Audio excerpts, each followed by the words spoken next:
All right, the S.U.S model. So this is everything in regards to building back emotional safety and security. This will give you the keys to the kingdom for her to really feel that you're in her world, for her to really connect with you, for her to let go of the things that happened in the past that's keeping her there, the fear. Everything's fear-based. It all is. For her to let go, to be able to let go, to surrender and allow you to lead when you step into your power.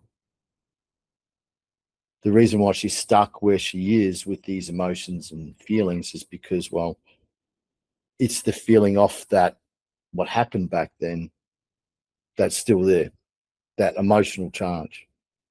So what we got to do and how we use this is, once again, it's helping her let go, deflate the balloon, but also meeting her needs in between this. This is it. I'm going to kick it off with a story, because stories are great and you'll probably like this. Try and throw in a bit of entertainment as well. So there was this orphanage, right? And there was these researchers. Okay, they were researching human behavior and how we're wired as a species and so forth like that. And they had a big briefcase of money and they wanted to test their hypothesis with newborns, infants, to what really drives us as a species, as a herd species, so to speak. So they approached this orphanage with a briefcase full of money. And they said, hey, look, we're researchers here. We want to test our hypothesis in regards to newborns and infants. And, we just want to observe some things to see if it's true, to see if what we think, how we work as humans is true. And they're like, okay, well, what's in it for us? And they go, well, we've got a briefcase full of money.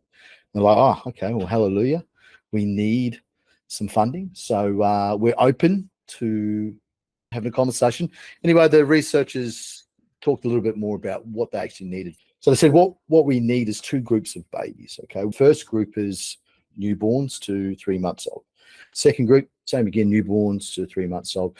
But we want you to just change out a few things to how you're treating these two different groups. So with the first group, we want you to continue doing what you're doing with them, continue to nurture them, continue to feed them, continue to make them feel safe and secure and all those things, the coochie coochie coo, continue doing that. And they're like, okay, well, free money, perfect. We'll take that all day. And they're like, well, hang on a second. With the next group, what we want you to do there is just feed them, just change their nappy. When they cry, just let them cry.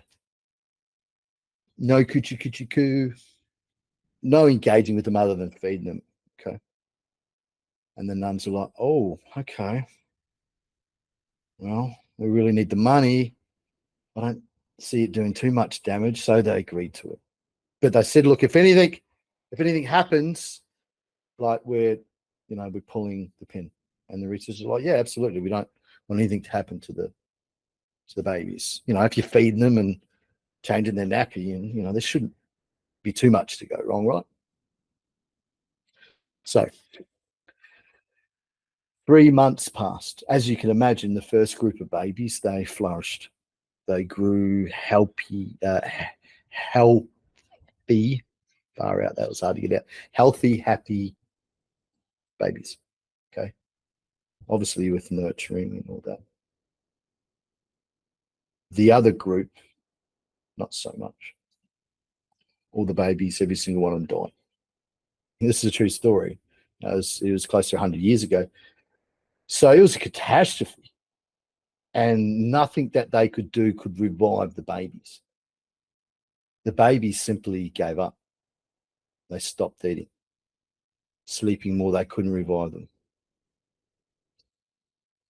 So it really rocked the whole little town there. So what happened, man? So what happened was their hypothesis is that if we don't feel safe, if we don't feel secure, if we feel that we're going to be abandoned, then what happens is, well, the nervous system is firing up. It's going into the brain. Alarm bells are going off. We're in fight, flight, and freeze. So we scream, we yell, tantrums, everything. Okay, the heart goes 100 miles an hour. Like we're being chased by a saber-toothed tiger. Our life is in danger because, well, a few things. Number one, we're 100% independent on that person for our survival, especially as an infant.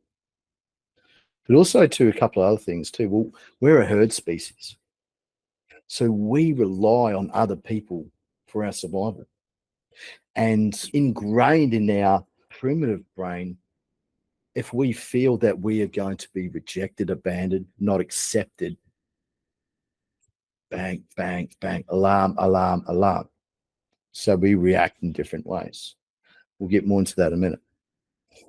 So what happened with these babies is they were normally was engaging with them, playing with them. They were just numb. So first of all, the baby trying to get the nun's attention, the carer's attention, that didn't work.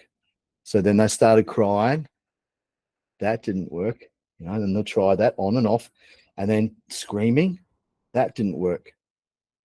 Us as humans, we see patterns and we click onto them very quickly, as you know. So the babies worked out quite quickly that screaming and yelling and crying, tantruming, didn't actually do anything. So eventually they gave up. But what was happening in their little bodies, which is quite sad, is that, yeah, they were getting triggered, fight, flight, shaking, screaming, tantruming. But then eventually they realized that it wasn't doing anything, so they gave up. So what happened is they started to suppress their emotions, their feelings. So they gave up. They stopped eating because they felt that imminent death was coming.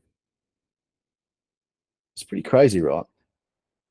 So the same goes for us, even though we're big babies now. If we have a feeling that we could potentially be rejected or we're not accepted, or that person in our life isn't there with us, they're not seeing us, guess what happens? Alert, alert, alert, alert, and that will come out in different types of behavior. Okay, you know about it. It's fight. I know I'm talking. Okay, I don't know what language that is, but it is what it is. The other one could be like you withdraw. I don't need you. I'm by myself. Fuck you. I don't need you. I got me. I don't need anyone. And the other one is like freeze, which is really escaping, numbing, suppressing. As a herd species, if we feel like, we're not going to be accepted, that person is not seeing us, then that's what happens. But that also comes down to our upbringing too, from the ages of 0 all up to 21 now. We've got the scans, we've got the data, we've got the research that the brain isn't fully developed, especially for men. For women, a little bit different, but depending on what happened in the environment, growing up, the household environment, what happened, what we modeled, what happened to us, what we got, what we didn't get, and most importantly, who we had to be for our mother or our father to feel accepted and not abandoned. That plays a big impact because it's that we're conditioned. And from that conditioning and from those experiences, we formulate, well, our identity. In our identity, our values, our beliefs, our negative beliefs, who we believe we can be or can't be.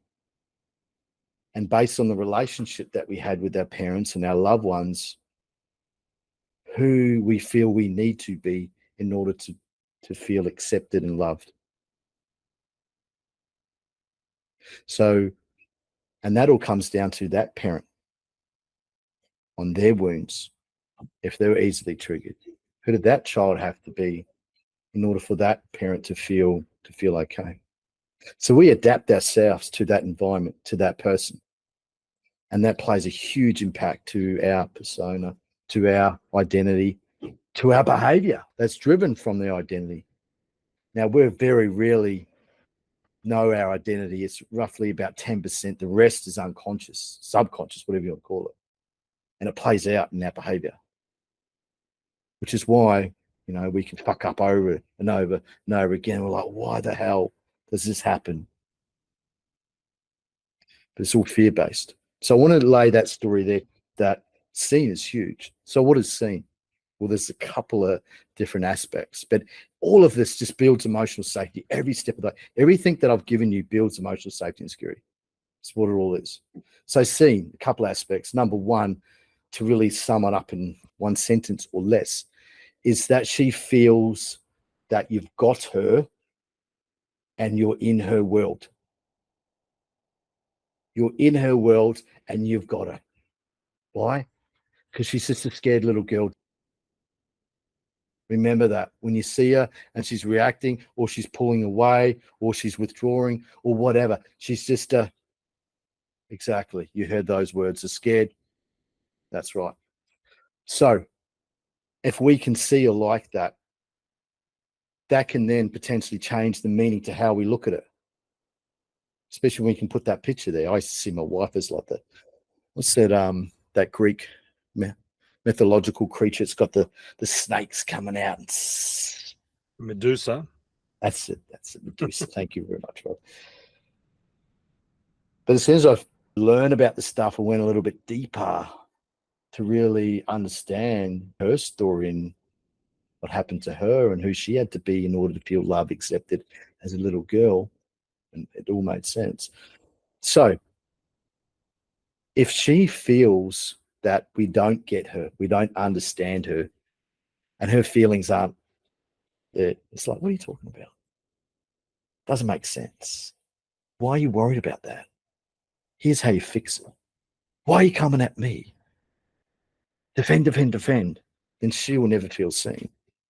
So to go a little bit deeper into this, well, she needs to feel that we're in that moment with her, whether it's back in the past when she felt alone all by herself, fucking unsure, or it's her uncertainty in the future. I don't know where this is going to go, and I'm scared about this and this other thing, or if it's about now, how they're currently feeling. We've got to get in there with them to validate and empathize those feelings. Now, this isn't just oh yeah, I hear you, I understand. No. She's really got to feel you. She's got to feel that you're there. And women pick up on that shit. You know this. And we all pick up on it. We always feel people before we ever see them or hear them. That's why you can go to an event or suddenly just turn around and there's something that just pulled you over this person, something they're projecting out. So she needs to feel that you're in there with her, that you're empathizing and you're validating those feelings. Absolutely, darling. I can understand how that feels. I can see, it seems to me that you were afraid back then. I can see why. So we're there with her at that moment and she's not alone. She needs to feel that. So that's where you have to be present and you go into, like, you penetrate into her soul and you're there with her in the story. What I used to do. So I used to come home from work and I was tired and burning the candle at both ends. And she just needed that connection. So she'd come at me and talk about all this stuff, blah, blah, blah, blah, and the neighbor and the neighbor's dog and this thing and this thing. And I'm like, okay, well, what's the point of this? Completely dismissing her feelings, not even acknowledging her, which made her feel what? All alone, right?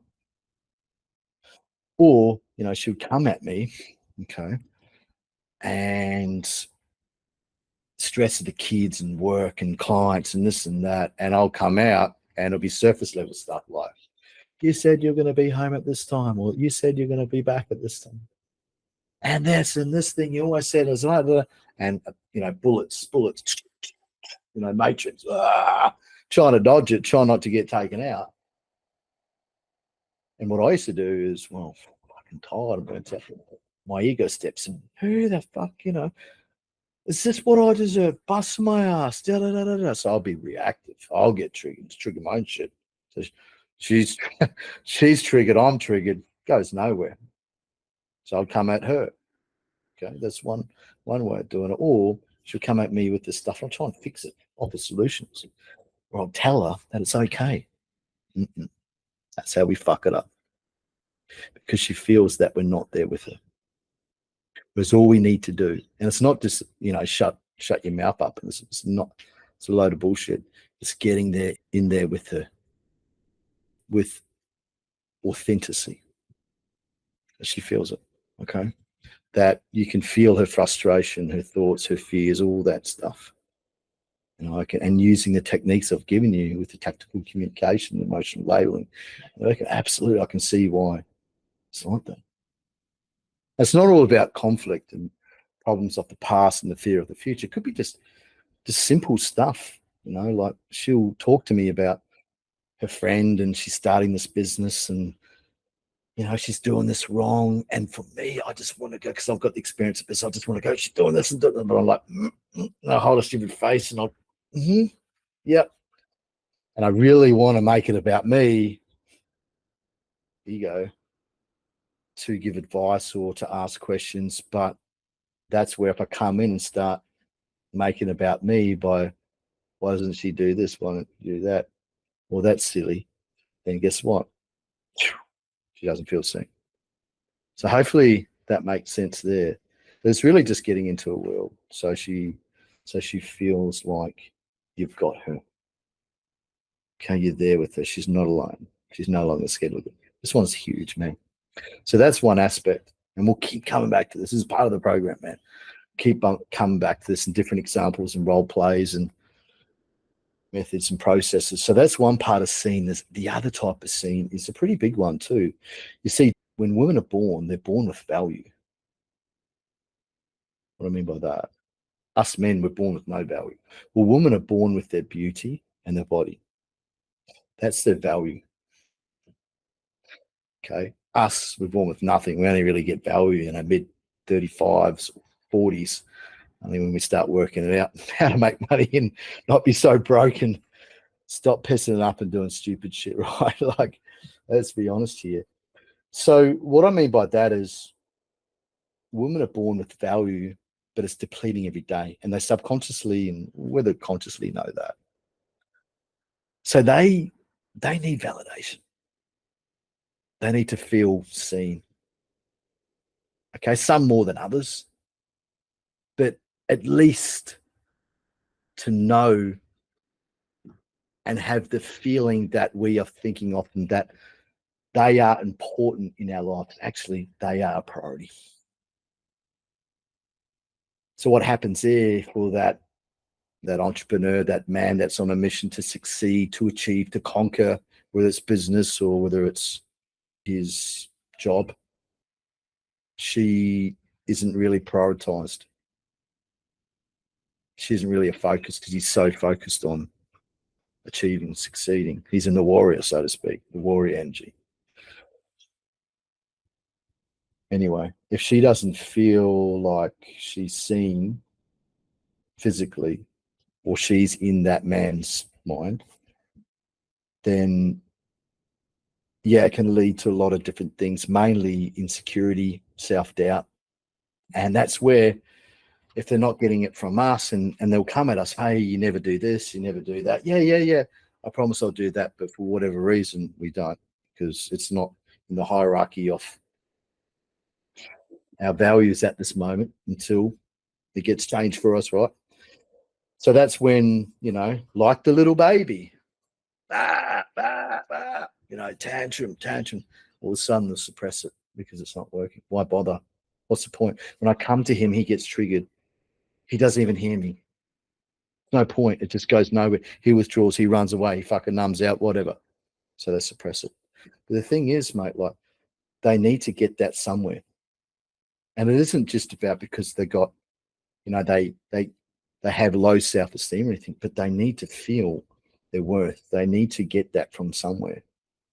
A lot of times it's the kids.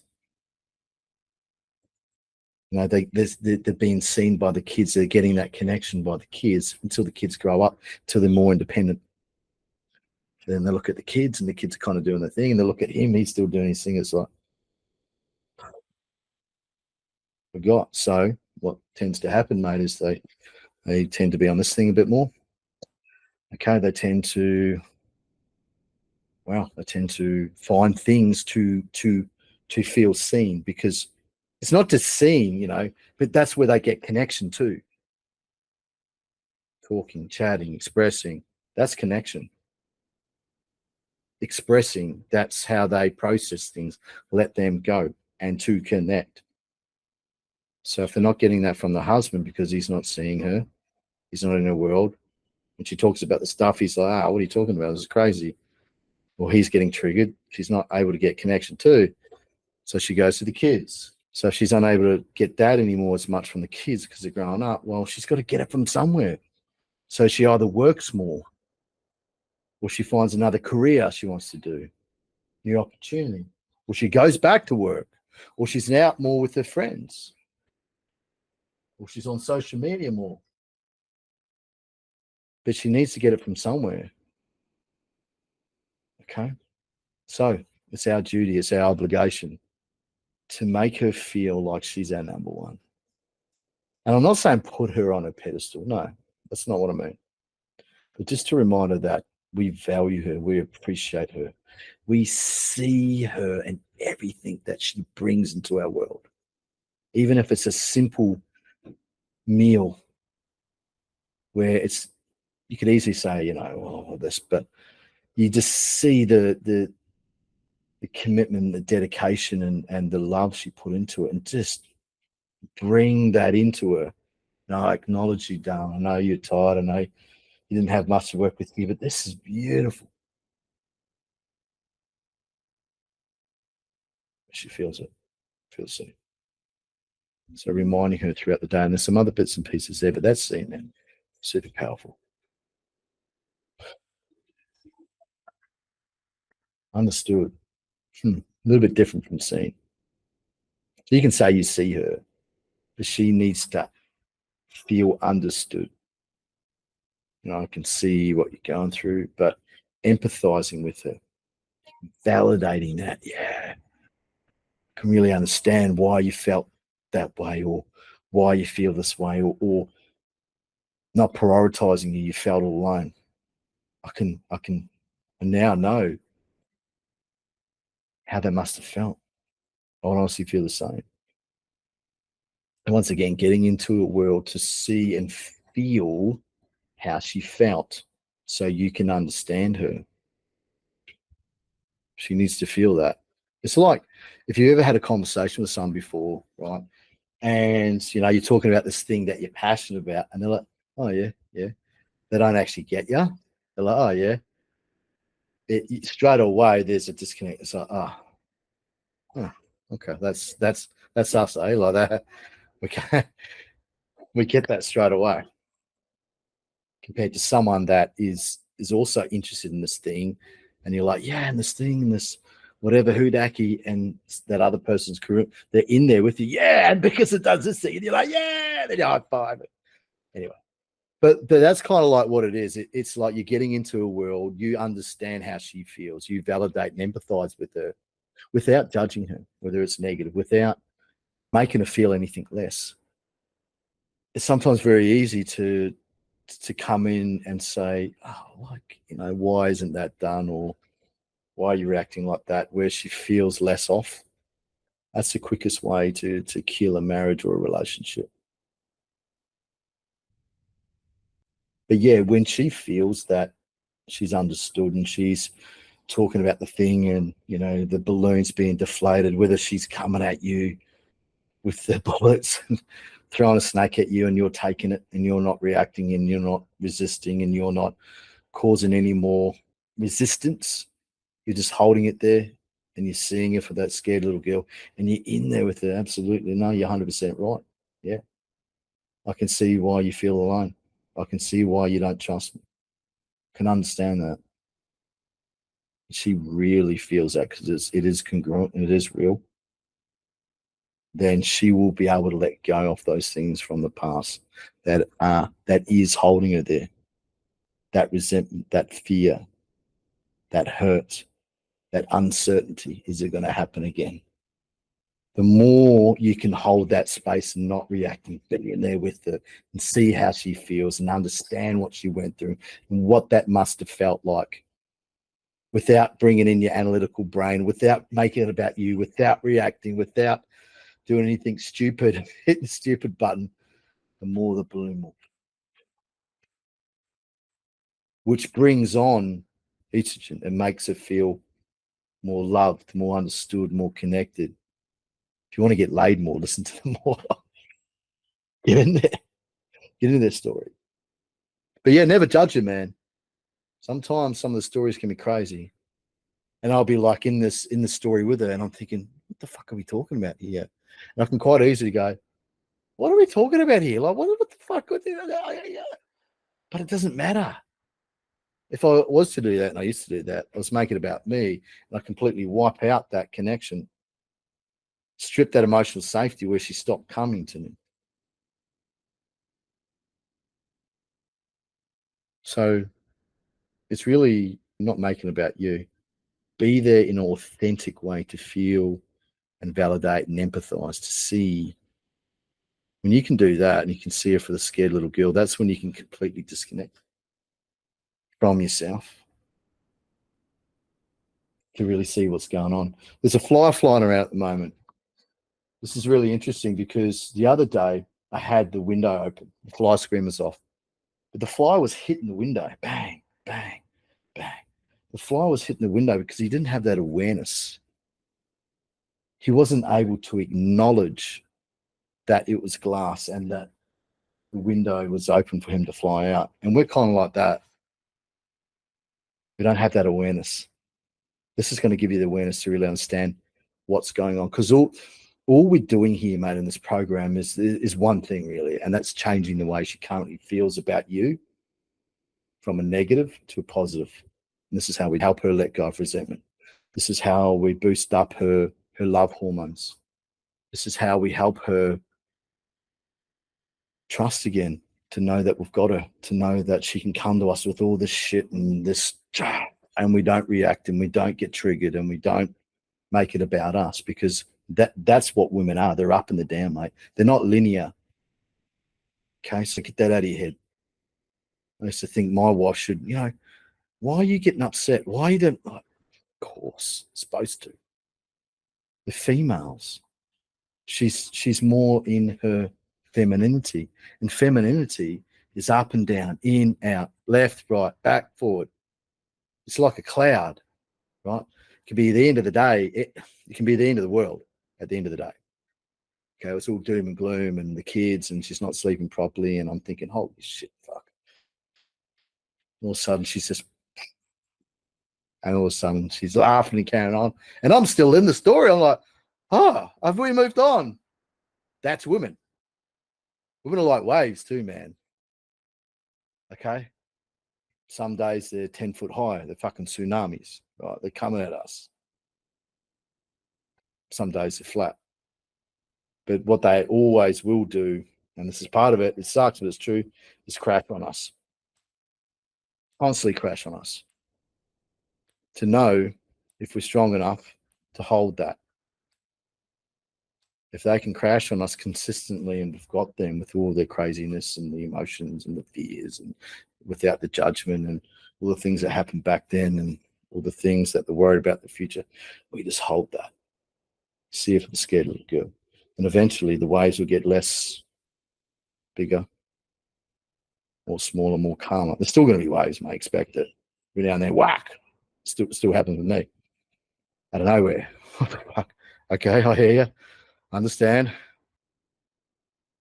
But it has to be unconditional, mate. Like all of this is unconditional. If she feels like this is a ploy, a tactic, you've already lost, mate. So women are like waves. We have to be the rock. We can't crack. Each time we crack, we react. We make it about us. We get triggered.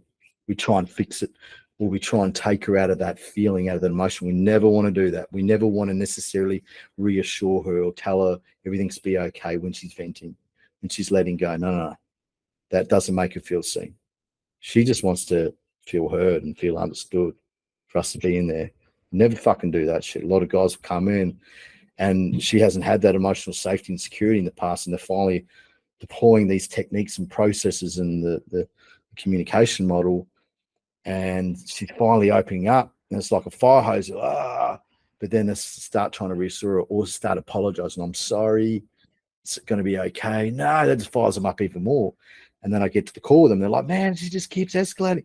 It just keeps escalating. It's not working, I'll tell you. Okay, well, it can't keep escalating.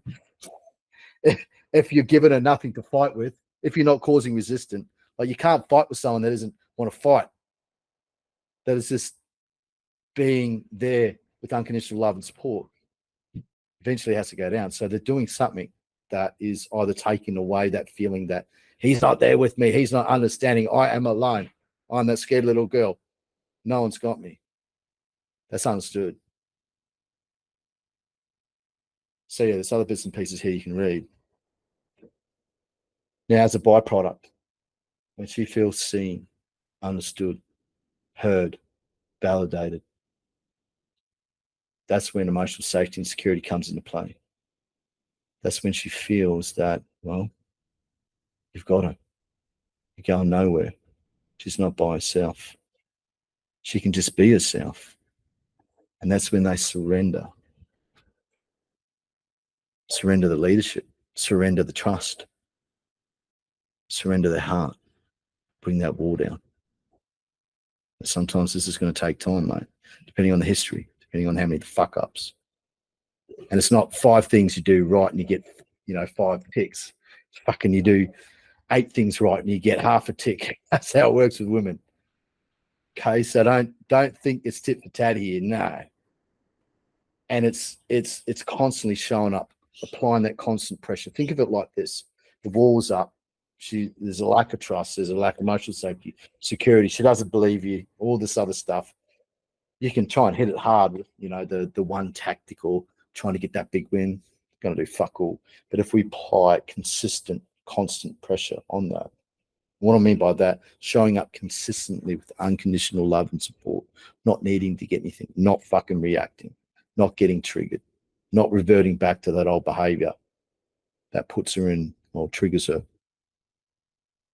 Okay. Triggers, like we all get triggered, but believe it or not, when she gets triggered, do you want to know the secret? It's got nothing to do with you and everything to do with her. Just her own wounds. Same as you, brother. When you get triggered by her, by the kids, by people, fucking nothing to do with them. Everything to do with you. And we'll get to that. Back to emotional safety. It's everything. It's everything. Some of the clients I've got, they've got, let's say they're multimillionaires, they've got money, but they've always got the same relationship where she'll be there for a while, happy and loving, and all of a sudden she'll fuck around on them every time. And he can give her that financial security. He can give her that safety, so to speak, financial safety. But if there's no emotional safety and no emotional security, where she can feel heard, seen, understood, that guy's got her, then she will find someone who will give her that, even if that's one night stand, because that guy is, well, he's given some sort of the emotional safety and security. So for whatever reason, or she's able to connect with that guy because she hasn't felt heard or understood.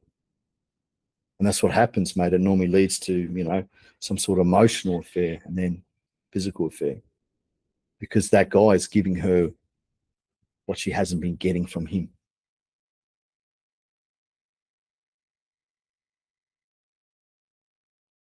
So it's a big one. So you got to be that rock, man. You got to take the hits every single day. You got to take ownership for your faults, your fuck ups, be in that king energy. You fucked up, you own it. Okay. Not get defensive, not try and explain yourself. The most desirable thing for a woman is a sense of certainty from a man. That's why the nice guys always finish last. It's true. The reason why they're always in the friend zone is because she can feel that energy from that nice guy. He's not quite certain, because a certain guy will say, hey, look, I want to fuck you, or I want to date. And if she said no, he would say, yep, that's cool. I wish you all the best. See you later with the nice guys. Oh, okay, no, that's all right. I'll just hang around and just be your friend. Just wait for that moment, just hoping. And that's why bad boys are so desirable, because that woman feels, senses that he's willing to leap. The polarity and the pull of the relationship, right, is that whoever needs the least in the relationship always has the power. Whoever needs the least, wants the least, always has the power. Whoever wants the most and needs the most will always be powerless, because they're always trying to get. So what I'm getting at here is, with those strong centered men, let's say the bad boy, he's willing to walk away. He backs himself, even though it's sometimes not the best behavior, but he's certain in himself. That's what attracts women. A man that is certain in himself, he backs himself. Obviously not in a toxic way, but that's what she needs to get from you, which is stepping back into your power, just taking ownership, leadership. Her knowing that you've got this, so she surrenders the control. If she's dictating the moves and she's looking to exit, or she's unsure, she's in the air, most likely she's got the power, she's got the control. If you're running around trying to fix it, trying to fix her, trying to fix the relationship, you're like that little puppy, you're like the nice guy coming in with needy energy. Now, it isn't an arrogance energy. It's like, okay, this is a problem. I get that. I take ownership. I'm going to fix it. The king energy. So there's a lot more here. We'll keep coming back to this, because really this is what the program's about. And you'll see that everything's built on emotional safety and security. But this is really it. You need to know this. You need to keep this in your head. As you go to deploy, you need to do in a set situation scenario. Think about, am I bringing in that emotional safety? Am I allowing her to feel heard, seen, understood, validated, bringing back that security? Is she feeling heard when she's coming at me? Okay, what is my objective here? Okay, not to react, not to make it about me. Well, shit, I feel like it's attack. Okay, regulate emotion. Don't make it about me. Don't make it about me. Remember, she's a scared little girl. Okay, cool. Going back to the techniques, going back to the focus, unconditional. This is where you're going to win, mate. So this is S.U.S. Learn this, own this, absorb yourself in this, and this will serve you throughout everywhere in your life, not just intimate relationships with your children, with colleagues, with business partners, with staff, with so on, random strangers. Okay. So yeah, that's it, man. Enjoy.